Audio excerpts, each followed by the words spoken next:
Did we vote on that? Yeah, what's that? I know Brendan I know had, it says. I know Brendan had Oh, some yeah, too. it's- No offense. If you Like, count for regular, you could have moved. These are like- There, I might copy off you. I know. Did you write something? I'm like, oh, maybe I should write. Yeah. Yeah, that's what they got for me. Yeah, Well, I knew what his answer was probably. okay, we are.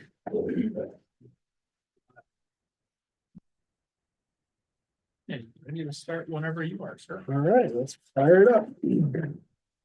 I hereby call to order this regular Board of Education meeting for the Milburn CC School District 24 to session at 7:01.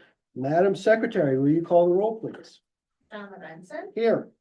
Brendan Murphy, Here. Peter Petrini, Here. Jillian Phelps, Here.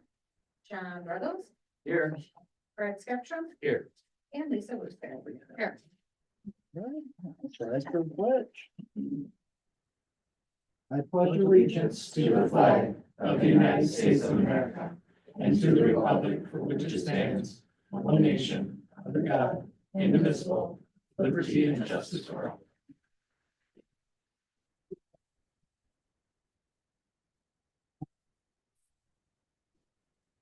Any public comments, Madam Secretary? We do that. All right. Is there any addition of non-action items that we need to discuss? Nope. All right, action items. 6A, second reading and approval of board policy.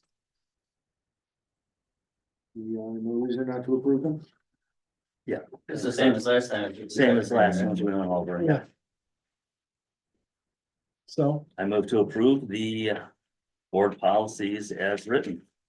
motion has been made, motion was seconded, all in favor? Aye. Any opposed? Perfect. Approved consent agenda. Move to approve consent agenda. Motion has been made, Second. motion has been seconded. Madam Secretary, will you call the roll, please? John Lorenzen, Yes. Brendan Murphy, Yes. Peter Petrini, Yes.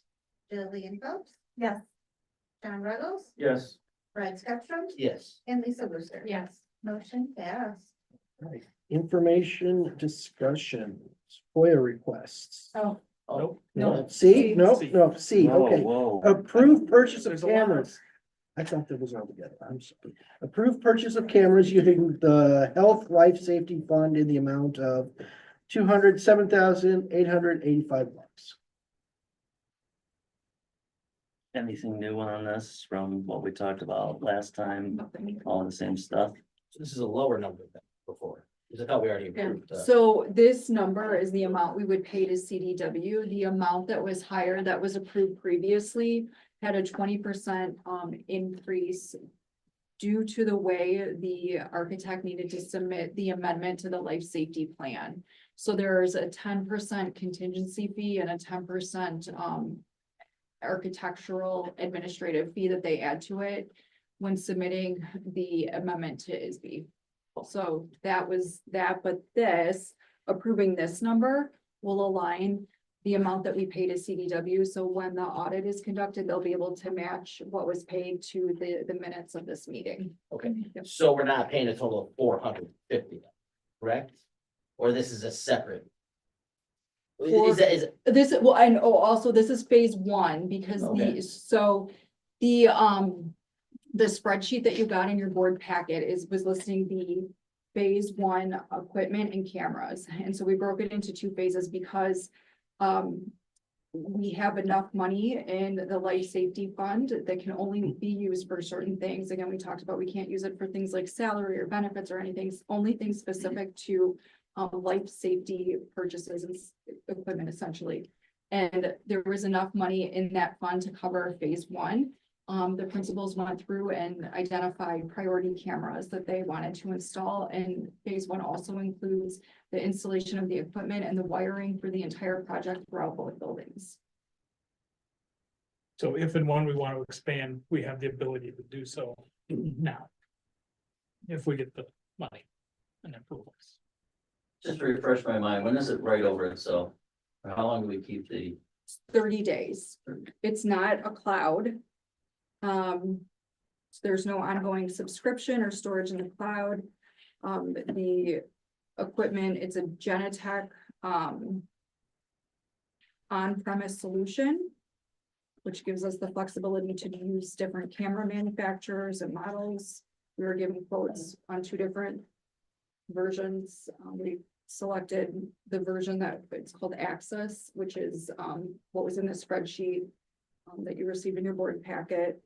The system does allow for blurring faces when needed, and files can be saved and shared with encrypted passphrases if needed. So the storage system is 30 days. I'm just reading the notes to see if there were any other questions you've asked previously.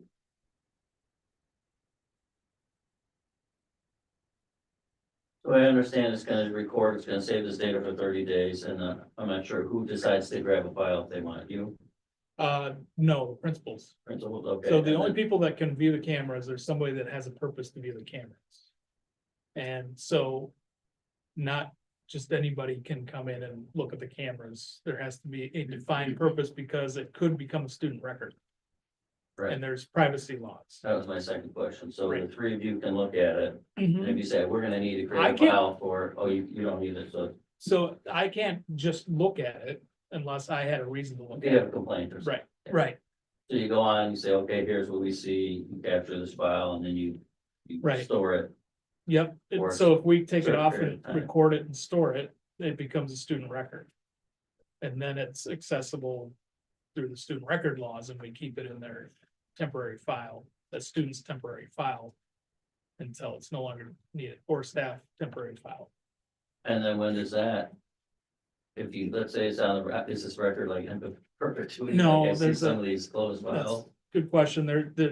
I believe that's a 5-year record, but I won't. Can't be certain about that, but there is a student, there's all kinds of rules regarding student records. And what we do is every few years have somebody come in from the state that's a student records person. To help us determine what should go and what can go and when. So there's certain things that we have to keep for 60 years. Certain things that we have to keep for 7 years, certain things for 5 years. Different time frames for Different student or time- staff or whatever. Students, well, different parts of the student record And, So- and staff files as well. and staff Yep, files too, sure. and financial files. Once you create that file and you store it, it's there. Yep. It's probably not going away for some period. Probably a temporary student record is gonna be 5 years, 5 to 7 years. I can't remember which one. Other than that, after 30 days, all is gone. Yep.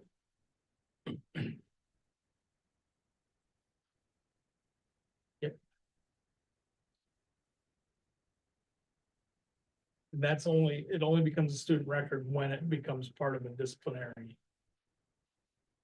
That's Process. what So- time frame on it, you know, depending on what case it might be, but man, I wish you'd have come to us, you know, some people might wait 60 days before they say something. but, Yeah, that's possible. I think 30 is reasonable.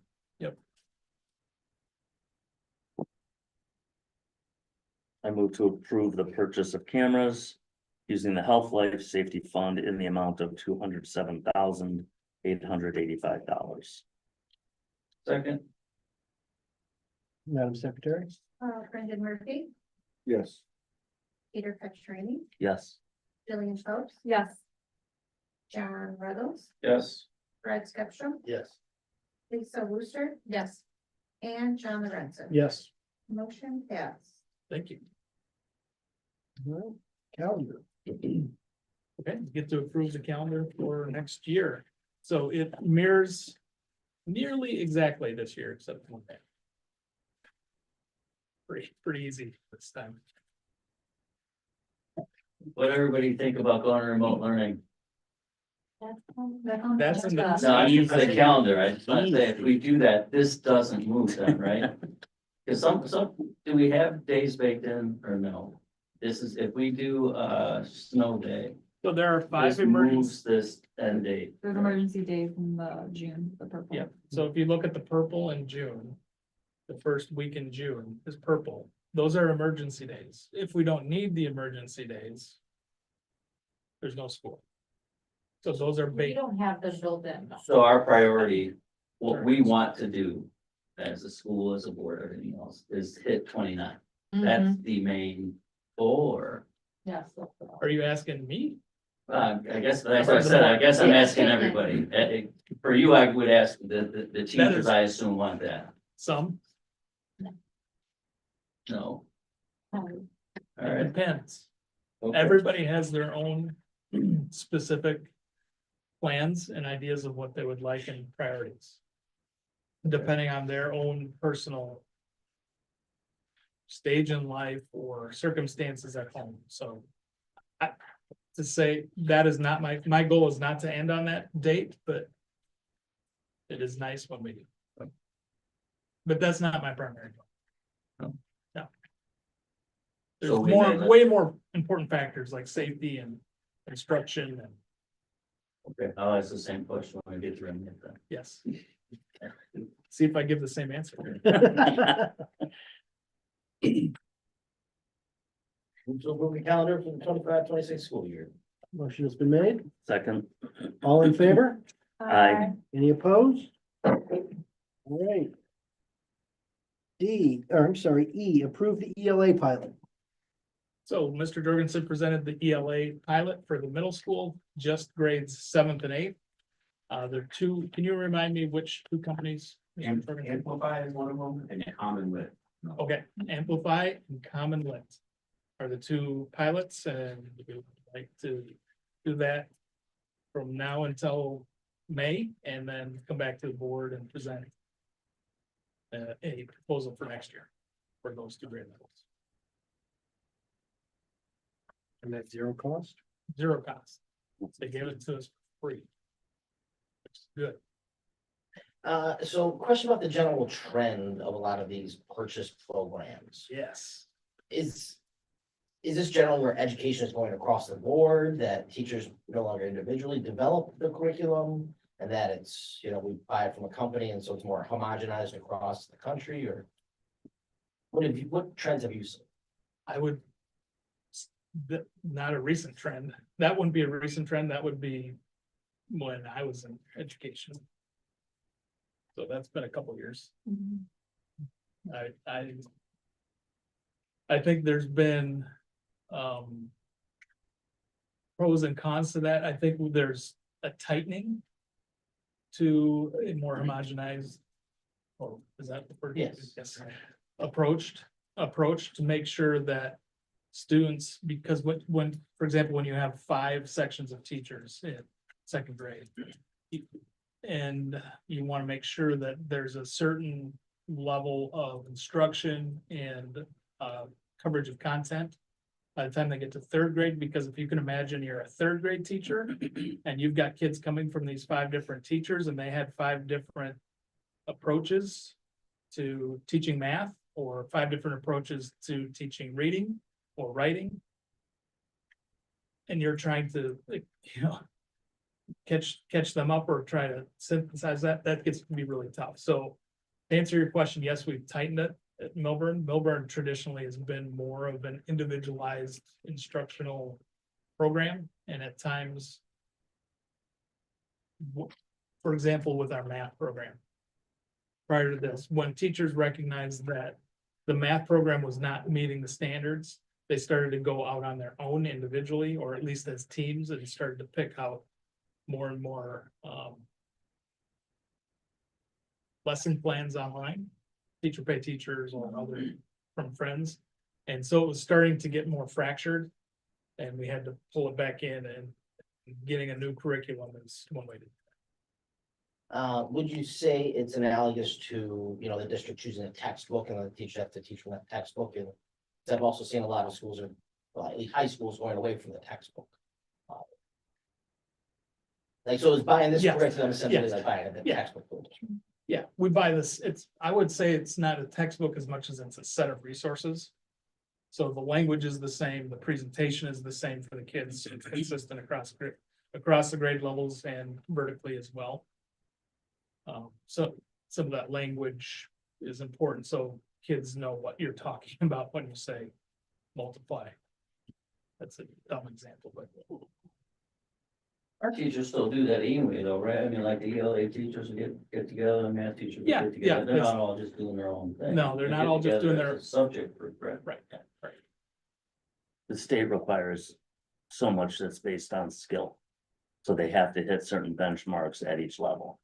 And the nice thing about like a canned curriculum or one that's planned out like this is it does those things. Whereas before, you might have great teachers, which we do here, but there's still gonna be some gaps because somebody didn't get to this, somebody didn't, oh, I forgot to do that. Oh, I really hate teaching fractions, so we just sort of went around it, you know? So this really gives a very nice cohesive plot line, I would say. And like Dr. Lind was saying, when you have everybody using the same language, then you have common terms from K-8. It's wonderful. As opposed to like, oh, well, we called it a topic sentence. Oh, no, it was a main idea sentence in our class. So it does a lot of things. It's not to say that enrichment isn't possible.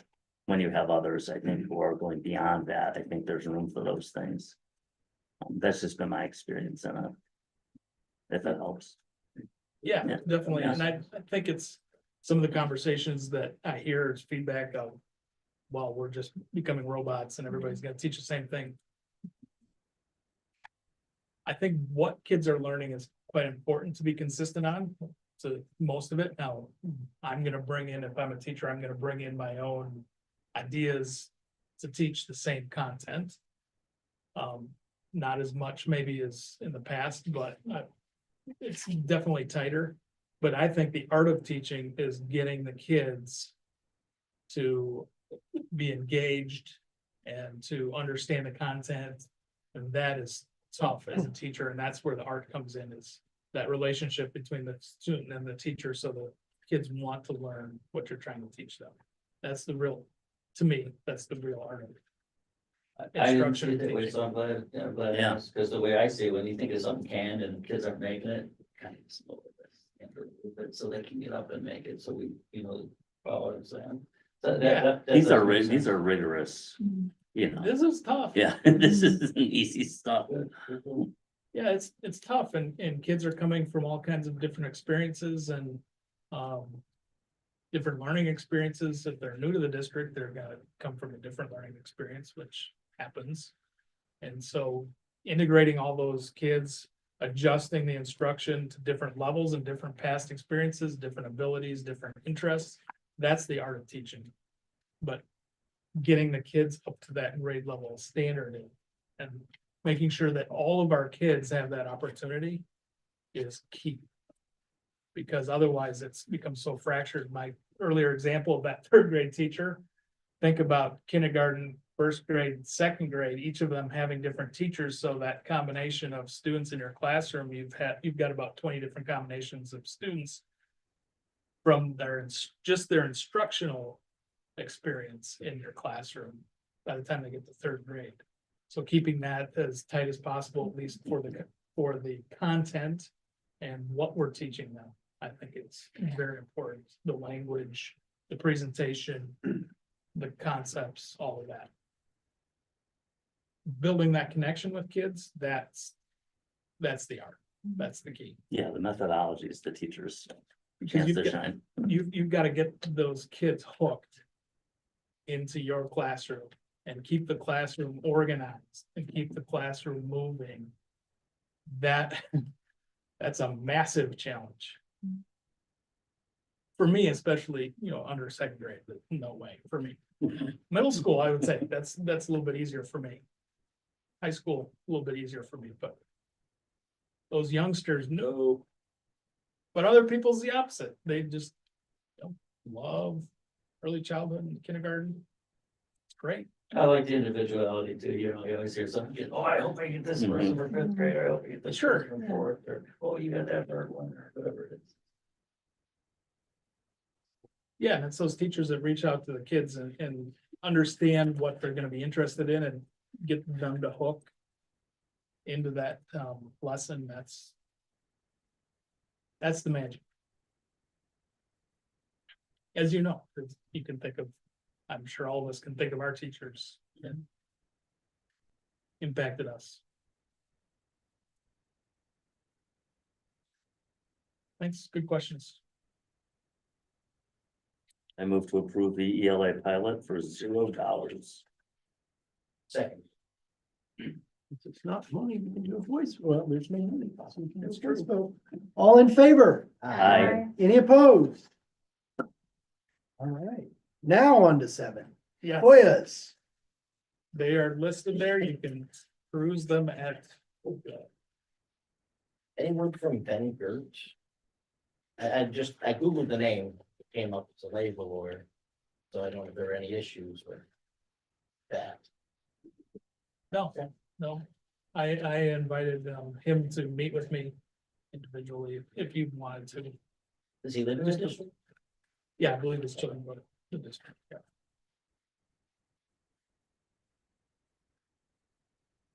Are there any that you think are dicey, No, like people are asking for it for nefarious reasons? no, I think these are all just informational.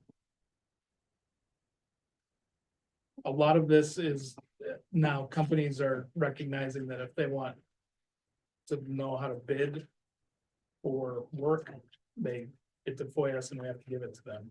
Not- Right. And they don't have to go look it up through the pages and pages of our bills payable to figure it out. They just FOIA us and we send it to them. Easier. Who does the FOIA start with? I do the financial ones and Veronica Collins does the non-financial ones. Thank you. We appreciate How that. burdensome are these so far in Um, general, like up to now? this year, these are not bad. These are pretty quick ones to turn around. Yeah. Sometimes they can be pretty burdensome. Yeah. But this year's been good. Okay. Some of these are very repetitive, like the Smart Procure. That's a quarterly FOIA that we get, so I have a report built into our financial system to just spit it out pretty quickly. The FOIA can range, hour and a half.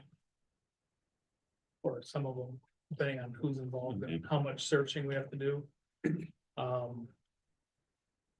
The two of them that are on here were. One was an hour and a half and one was 2 hours for me. Going through emails to make sure that you capture everything that is requested and then. If we need to redact, and oftentimes some of the more tricky ones, it goes through our attorney firm too. So in the past, we've had them. We've had some that have generated 10,000 emails. You can imagine how that works. A lot of them are repeated, but someone has to go through all of them and make sure you capture them. And so that's, we can pay our attorneys to do that. Or I can do that. So generally. If I'm available and can do it, that's what I do, and then try and work it down, and then if I have questions, I'll send it to the attorney. They can tell me what to redact. Or what I have to give. But we haven't had any of those this year.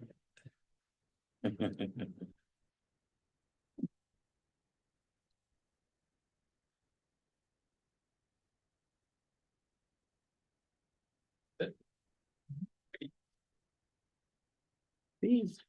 Okay, so fees, again, I'll bring up, the specifics next month at our committee of the whole meeting, approve them at the next meeting. I just want to put them on here. My proposal is a 10% across the board increase. If that's okay, just more, so you're not surprised.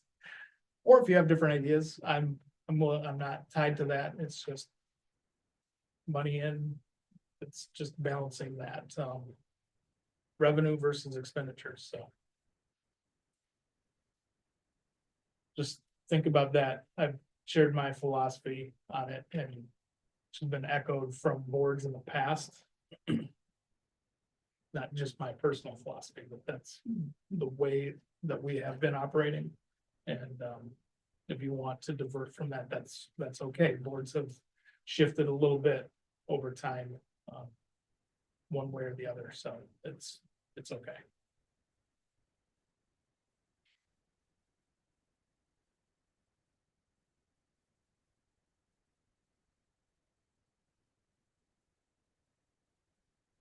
Okay, so I'm gonna put Budget. budget, I guess we're up to budget. we are up to budget. Kind of going along with that conversation, so I shared a slide last time that was similar to this, but had more lines on it, was more. Not as clear, so. This blue line is our projected balance if we continue on basically the same as we have been staffing wise. From this year moving forward for the next few years. I looked back at our average expenditures because I just wanted to get an idea of what our expenditure increases are year over year. Generally, they're about 4%.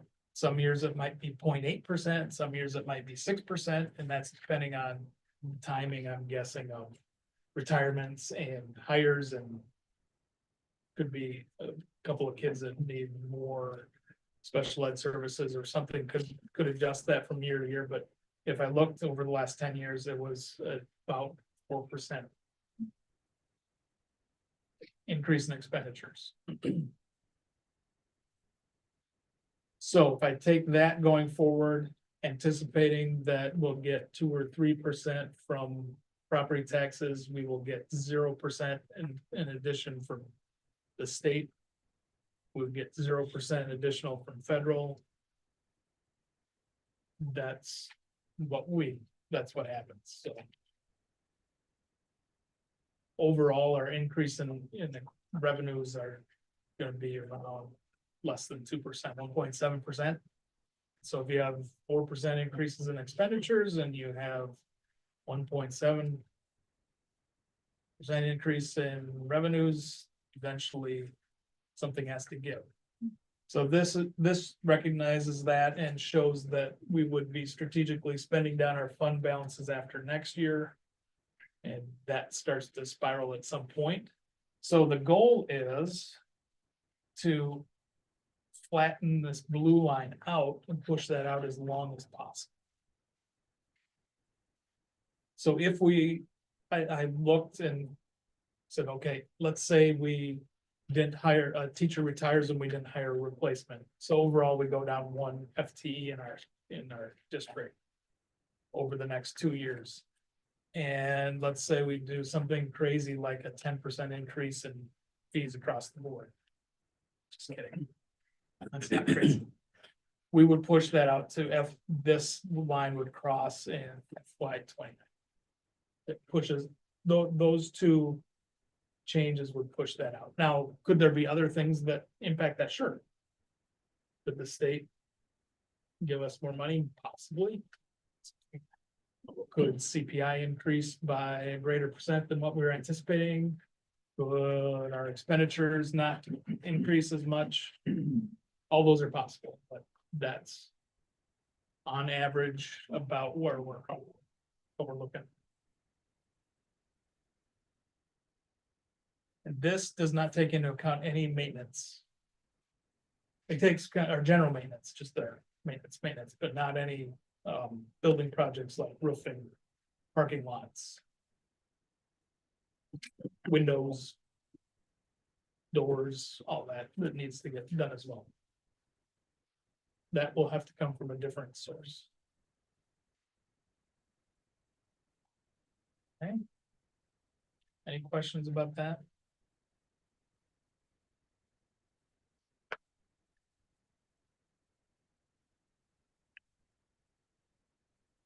Okay, we have the audit.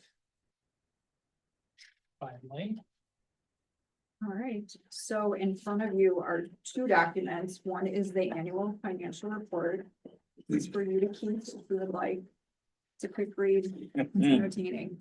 I think the most important page, if you turn to page 18.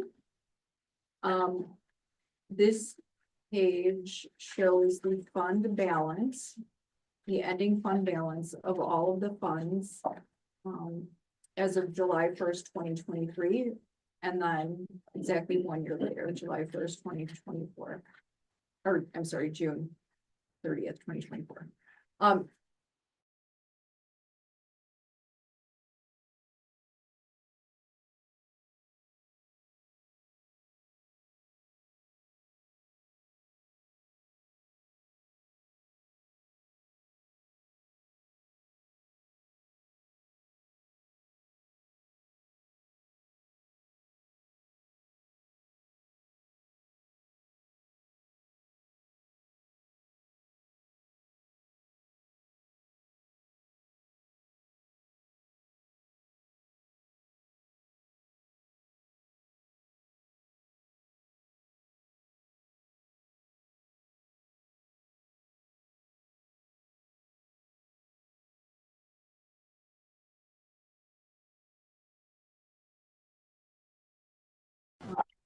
this page.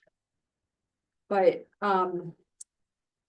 the stapled packet that is in front of you are 4 pages from the actual, Excel audit document. The first page shows our financial profile score. So if you recall last year, it was 4.0, as high as it could go. And this year it dropped to 3.3. The rest of these pages, I'm gonna walk you through basically what happened. So on that first page, we have the expenditures to revenue ratio showing the total sum of direct expenditures and revenues from funds 10, 20, and 40, which are the education, building, and transportation funds respectively. Because of the accounting practice that the school is required to go by, it basically takes our bus lease. So if you recall, last year we had the start of a 4-year bus lease. Just over $1.5 million over the course of 4 years. But what the audit does is it considers that entire amount as paid at one time, even though we're only paying for a fourth of it in the year.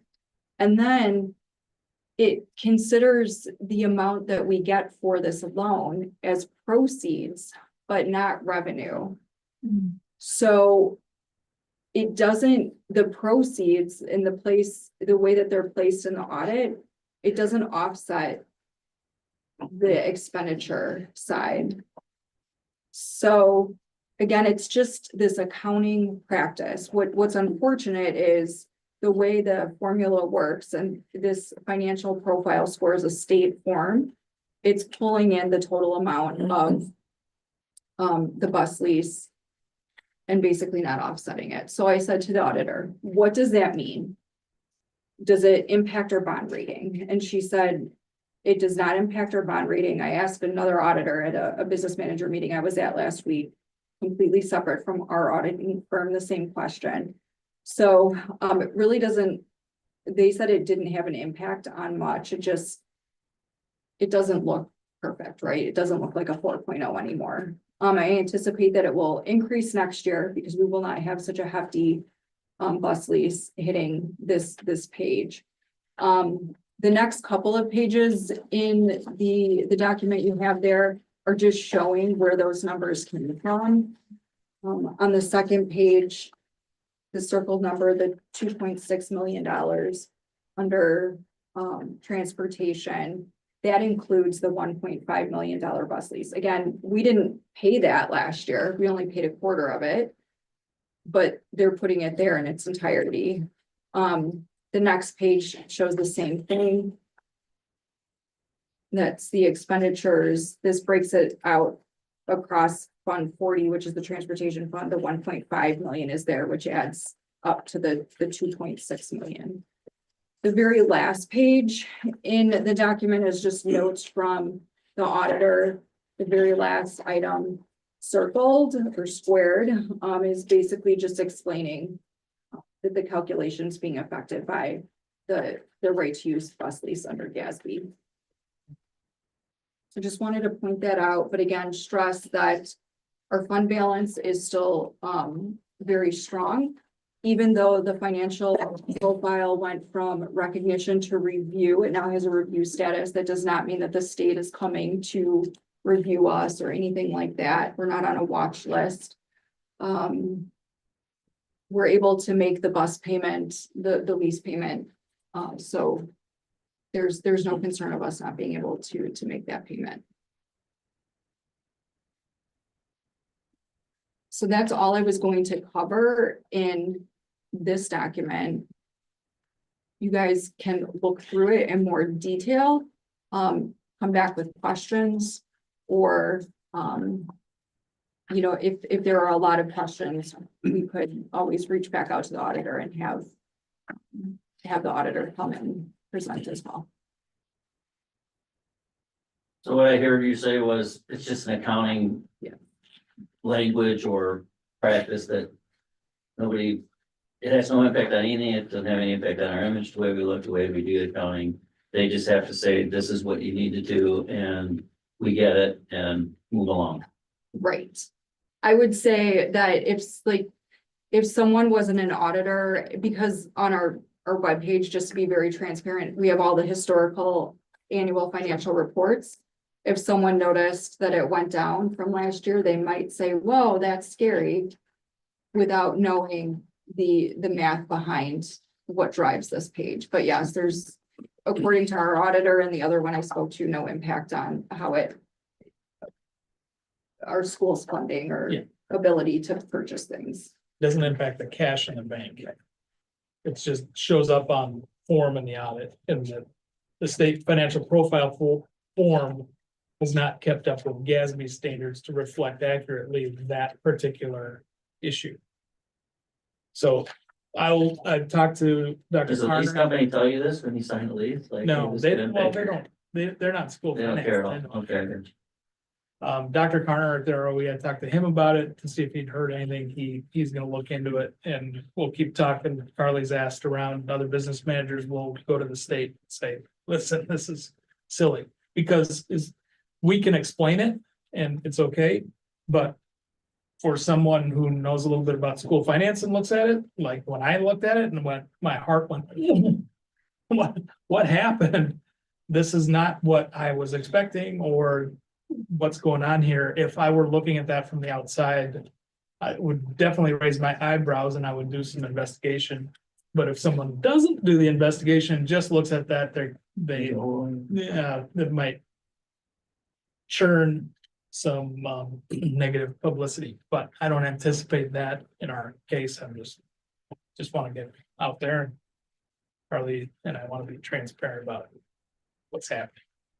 And one other thing to point out, the reason that this has never happened before is because the GASB rule changed just 3 years ago, and we went into this lease 2 years ago, so there's that timing of it as well. It's dumb, but here we are. One of those things. Oh, one thing though, that the auditor did say, this is not a significant finding, but you'll see it in the next bills payable list in February.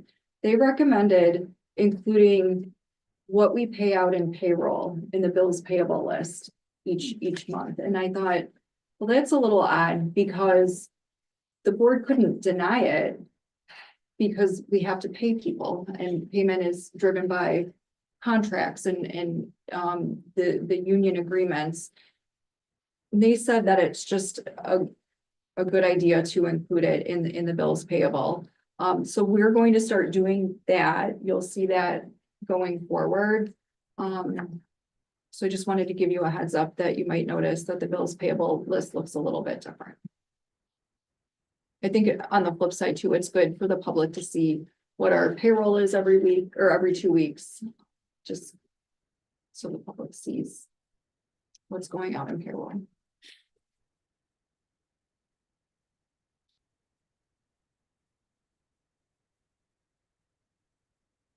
Any other questions about the audit? Okay. Any questions about this school closures or comments that you heard? Get 4 people to tell you about 4 different things, so it's I always talk to my neighbors because they know I'm on the board and they're always a lot of diverse opinions on my block, but it was, oh, I can't believe we're not just gonna call it the day early. We got extra days we can do, and so I don't want to go past this day for school. You know, I even mentioned that I think if we wanted to, could even start school late if there was a big snow. We're not sure we get the buses out. One person like that, one didn't, so it's really depends on who you ask. Yep. And nobody showed up on a call. So to offer any feedback, which I thought was kind of odd. Yeah, there was just one other one. Yeah, that was their opportunity, but you know, I guess it was in the middle of work day, but. Yeah. That was tougher. I had 5, I think, 5 or 6 that night, 5. So that was good. There we must have known the day before, or we calling it early. But I think, 5 a.m. is a pretty good time, I think. I mean, you start talking with them at 4, right? 2:30. Okay, you make a decision by 5, I think that's pretty reasonable. That's the. whether or not we're gonna Actually, have it's school. 3:30, 3:30. Actually communicating with other superintendents, because yes, we have 11 school districts that we articulate with, so 3 different high school districts. So there's 3 text threads going on at the same time. So communicating between those 3 groups can be a challenge to try and, because it's all happening at once. And this particular time, the fire alarm went off at 3:40 at the middle school. Some electrical glitch. And so I'm at the fire department there. I hustled up and got over there by 4, just because they need somebody to be there. Plus the fire department sets the burglar alarm off, so somebody's gotta go turn the alarm off for that. But. So I was doing Turn that. out to be so bad weather-wise, though. No, long we story probably short, could've it's done it. communicating while that was going on was tricky this time. We gotta Yes. call it sometimes, so. Yeah, we try to do it. I'd like to do it before 5 o'clock because we have bus drivers who are on their way by 5. I appreciate that you talk to the other superintendents, because if everybody's school is closed and we're open and something happens, that's not a good look. No. No, we try to stick together as much as possible. I'd like to open whenever possible, but this time, because what I sent out that Friday was if it hits not -30 wind chill, according to the forecast, we close school, and it hit the forecast at -32. So that kind of put everybody over the edge overnight. And it switched. When I went to bed, it was -28 was the worst it was gonna get. So it was close. I didn't think it was gonna get there. That's -30 when we're required to by state law. We can still do it a little earlier. Personally, if we didn't close it out, I was gonna keep my kids home. You know, they're 6 years old. We got younger kids here, small kids, and they don't have the stamina that adults have necessarily. So if we're considering and concerned about things like chronic absenteeism and keeping those numbers in a line, err on the side of caution and don't wait until it goes to -30, just call it early. Because we're not adding an extra day at the school year. Doing remote learning is great, because we have that technology now that we don't need to use those. Because if families had known earlier, there wouldn't have been so much confusion, and they had more time to prepare. The forecasts have been out there for days. People were talking about it on Thursday before. Which is why we sent it out Friday. But we have a line. And I agree. I understand what you're saying, but there's got to be something in place to make it consistent for when we call school. And the reason that I wait as long as I do is because we have many parents that can stay home with their kids and have the technology. But we have a large number of parents who cannot, and it's a real hardship to stay home with their kids. So I want to wait as long as possible and stay open, because it's safer for those kids to be in school than it is to be home alone or have their parents need to take a day off of school. So that was the people that were most upset, were the people that had to take a day off of work to stay home with their kids. And yes, the late notice is worse, but I explained, like last year, I looked really smart one time because other school districts called off. And, the next day it wasn't that bad and we came to school. Everybody was happy. They called it right. Here, other places, they got, those superintendents had to take a little bit of heat because they called off school when they didn't have to and made parents really mad. Even if it's e-learning, parents have to stay home with their kids. And it also, the other factor in this is staff. Mhm. They got So- to deal with their kids if other schools are closed. Right, because we have a lot of our teachers are in Grays Lake or Antioch or Gurney. Their kids go to different school districts. So if those school districts call e-learning and I'm open, they have to stay home, we lose staff, and vice versa. So that's why it's best to all go together. It's not fun. As one superintendent said, last week in one of our meetings, said, the thing with snow days, the best you can hope for is a D minus. As a superintendent, that's the best case scenario. And just recognize that it's, if you can get 51%. Okay with the decision, you're good.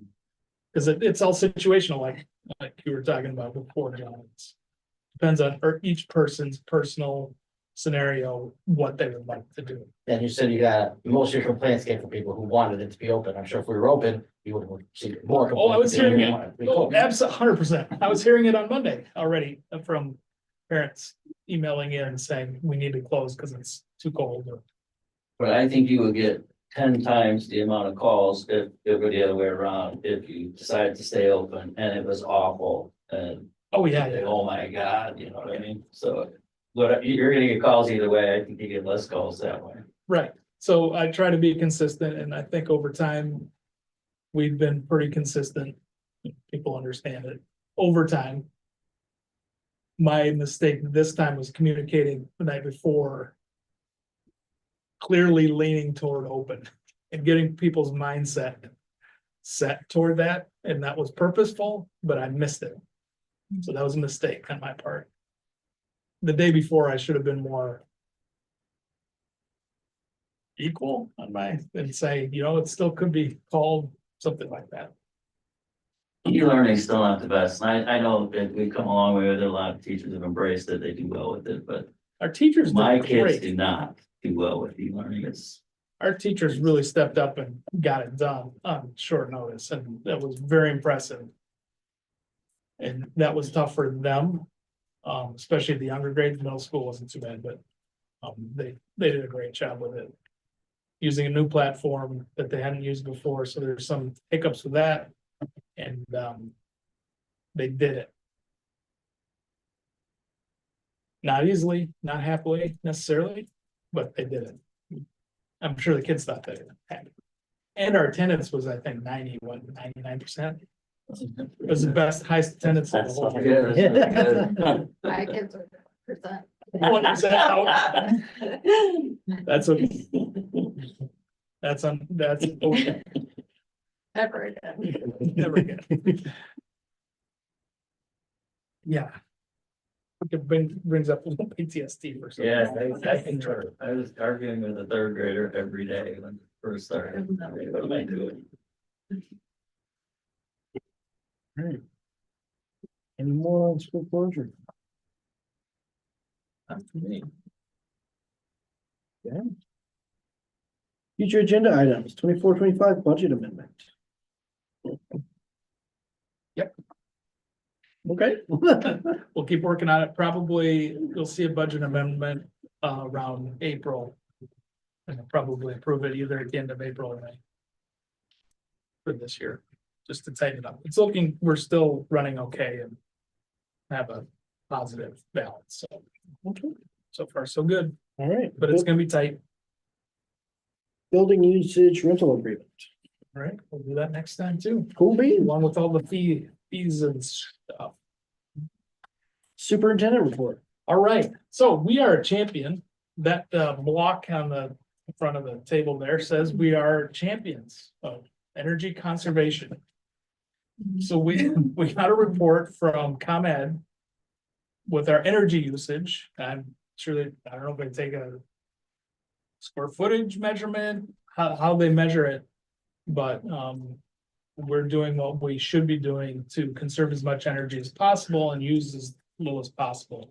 We do that through setbacks overnight, so we control and monitor our heating and cooling in the summer. We turn it off as much as possible. We turn lights down, the dimmers, turning lights off. So we do what we can to conserve energy. Also, we are changing all of these CFLs are gonna go to LEDs. And if you notice how, if you look out in this hallway down between the office and the cafeteria, how much brighter and whiter it is, looking down the other ones, all those are done. So we're just doing them on our own instead of hiring somebody else to come in and do it, saving gobs and gobs and gobs and gobs of money. What we're doing, so. It's always nice to see that. We had one of the people, vendors that were looking at doing some remodeling in our building and pitching us on that. Also did a comparison with other school districts and they're like, oh, you guys are pretty good. There's not a lot here. So we try to do what we can. Part of that, honestly, though, is older equipment. So the standards that were in place in the 1961 edition, as far as air exchange, so this unit here was 99 and the older units are 1961.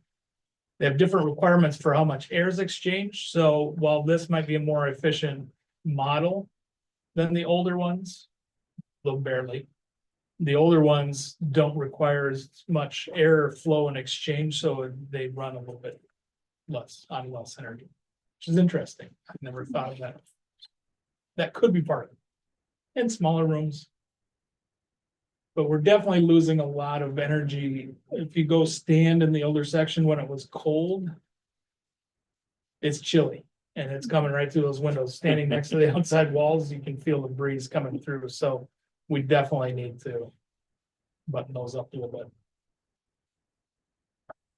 When we have the cold days like we did last week, we don't do the setbacks overnight, and on the weekend we kept the temperature at 72 just to make sure things were going, and we didn't have any issues like we did last year when we lost the second grade wing over here because the pump went out and turned off and didn't turn back on. So we don't want that. Not worth it. Also, the other item on the table right here is the book. And that book study is led by Epic, and we're doing that tomorrow night. So if you're interested in joining us, it's at the middle school, 6:30 to 8:30 tomorrow night in the library. Jake? That's good again. Library, book study, That is, yeah, The in the media Echo. center. Media center, Epic. Media Center. Tuesday night. Yeah, tomorrow, 6:30. If you need a book, I have 2 more books. You want to read it quick tonight? It's a good book. It's very interesting. I'm sorry, 6:30. 6:30 to 8:30. And I think there's about 25 people signed up at this point, but that doesn't necessarily mean show up. But Did the flyer say childcare available or not? Is that a different? It's an Epic thing. It so is? Jake, you know, Feel like it is, yeah, pretty local. I don't know. This is Epic. Childcare and refreshments provided. Oh, Pizza, maybe? Sweet. No pizza? Grab Like- yourself. I think there's a survey saying. There's a thing to click and fill out if you're bringing kids or how many kids. We'll figure it out. Big brain. Let's go. That's all I got. Business office. I have nothing. Shocking. All right, board report. Anything?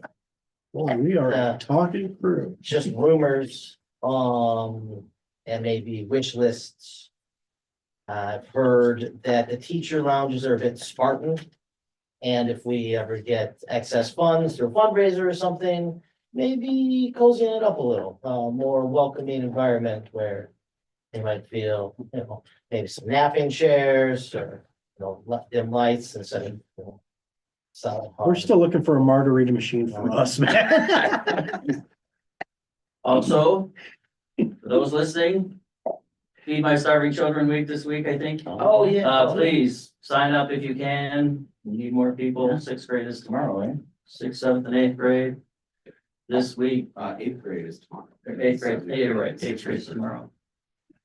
Just sign up if you can, and our 6th grade girls basketball team is undefeated. Wow. I did the Bernie's book bag. You remind me of that. There's about 25, I think, Yep. Millbury people there. It's good. I'm okay there. Good. And the MLK event was successful.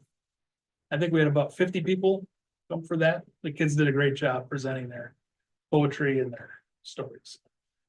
Speeches. It was fun. Did a nice job. Anything else? Going once, going twice, no closed session. So, Move to adjourn. all in favor? All right. Aye.